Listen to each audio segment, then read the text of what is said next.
Добро утро од Викторија парк и само минус 5 степени и снегче. Преубаво е.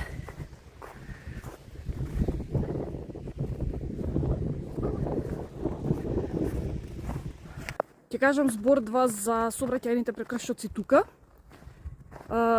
Паричните казни не се до толку страшни како што е страшно нешто после тоа. Едни од поголемите прекршоци се доколку не застанете кога школски автобус стои со упалени црвени светла и со спуштен стоп знак. Паричната казна е над $400 и добивате 6 негативни поени.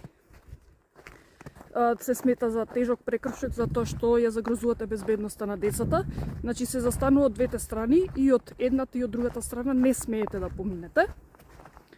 Потоа, ако возите со 50 км над дозволеното, казната е над $2000 и ви се одзема возачката и ви се одзема и возилото. Исто еден од поголемите прекршоци е возење без осигурување. Казната е од $2 до $4000, значи над €1800, и ви се одзема дозволата и ви се запленува возилото. Сега со 12 негативни поени веќе ќе треба повторно да полагате за возачка дозвола.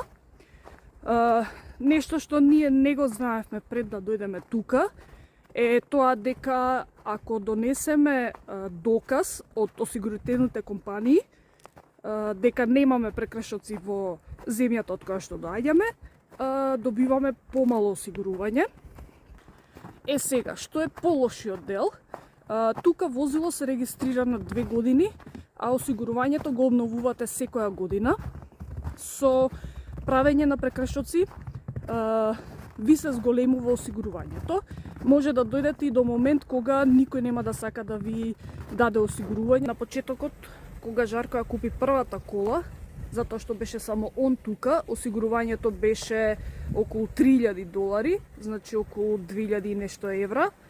А кога дојдов јас се зголеми, затоа што, како што кажав, не знаевме дека доколку донесеме доказ од осигурителните компании дека немаме прекршок, дека ќе биде помало осигурувањето. Тоа го направивме, мислам дека на почеток на оваа година побаравме од осигурителните компании од Македонија да ни достават документ дека не се направени прекршоци со возилата и ни беше намалено осигурувањето тука.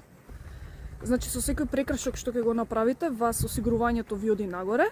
Може да дојдете до момент поради сериозноста на прекршокот да ви биде зголемено и за 50 до 100%, а може и да дојдете до момент кога осигурителните компании ќе ве стават во висок ризик и ќе ви кажат едноставно нема осигурување.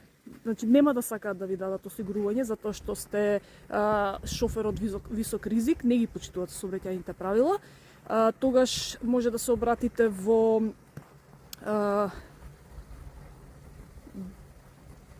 тоа е како нека организација направена, како што знам, од сите осигурителни компании во Канада. Они да ви помогнат да добиете осигурување со тоа што тоа осигурување ќе биде навистина многу високо за плаќање и ќе треба да го плаќате, мислам дека минимум 3 години и во рок од тие 3 години треба да докажете дека вие сте безбеден шофер и дека ги почитувате правилата во сообраќајот, за да може да дојдете до моментот кога повторно ќе може да земете нормално осигурување за колата.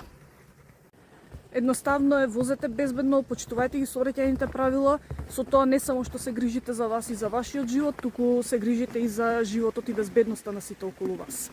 Поздравче!